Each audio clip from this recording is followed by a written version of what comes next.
Bueno, El grupo 5 presenta su actividad 8.2, que hace referencia específicamente al proceso de escritura. Bueno, teniendo en cuenta los comentarios que nos hacen al primer orador, categorizamos o clasificamos en dos cuestiones estos comentarios. Hicimos unos respecto a categorización y otros a problemas específicos de cada apartado. En cuanto a la categorización, nos preguntamos apartado o capítulo. ¿Por qué?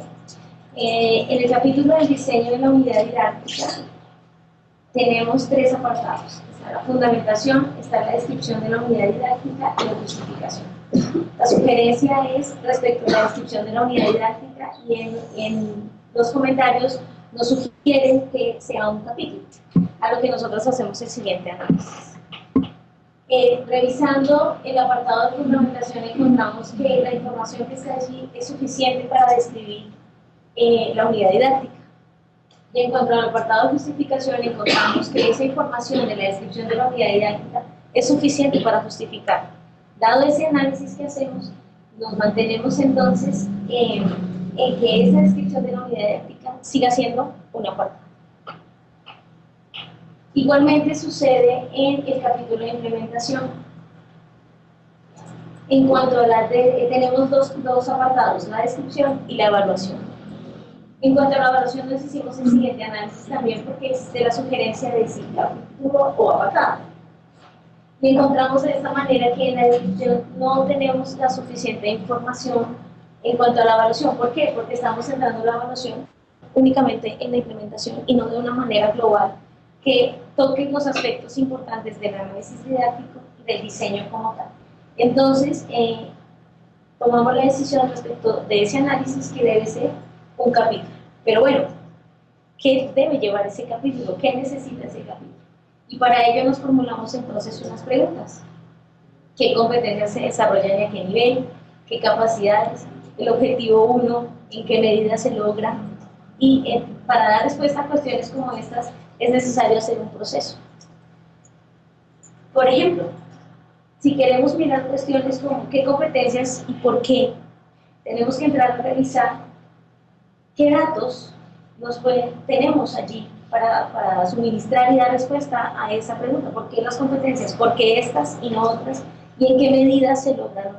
Es un ejemplo de procesos que tendríamos que hacer para ese camino.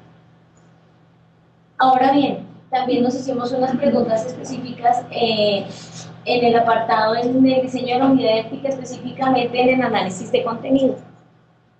Tenemos identificadas allí las subestructuras, pero con respecto a la estructura conceptual general que se hizo en primera instancia y el análisis se hizo desde allí. Entonces, están identificadas las dos subestructuras, que eran la geométrica y la analítica. Cuando debemos centrar la mirada es en la estructura de nuestro foco de diseño de la unidad didáctica. Y entonces allí es donde entra la cuestión de la fenomenología. Entonces tenemos que hacer la relación entre esas subestructuras de nuestro foco de contenido, los fenómenos que están asociadas y relacionados a esas subestructuras marcados en un contexto. ¿Para qué? Para tener y dar coherencia con la correspondencia biunívoca que debe haber allí. Entonces, ese es un trabajo por hacer para poder trabajar esa parte. Ahora, otra pregunta que nos hicimos en el apartado del diseño, pero específicamente en el análisis de instrucción, es con respecto a las tareas. Bueno, tenemos unas tareas, pero ¿en dónde vamos a ubicar esas tareas? ¿En la fundamentación del análisis de instrucción o en la descripción del diseño?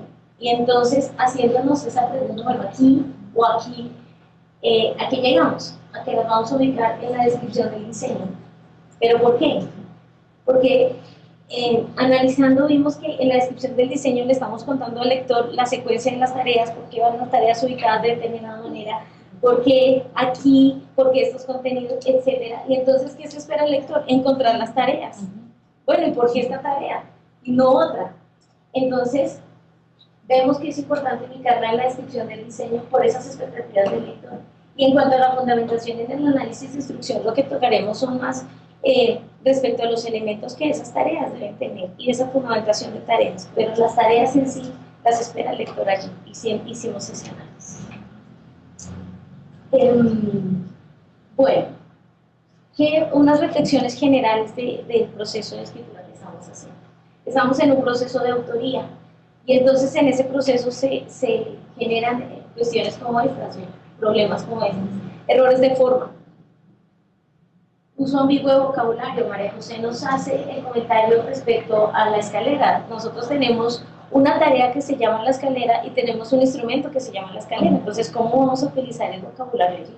Porque hay que revisar eso más detenidamente. Falta hilo argumental en muchas partes del documento. ¿Por qué? Por ese mismo proceso de autoría. Pero entonces somos conscientes de que esto es un proceso natural de la escritura y que ese proceso se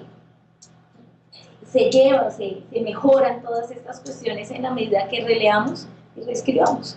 Y en ese proceso vamos superando este tipo de cuestiones que se pueden presentar.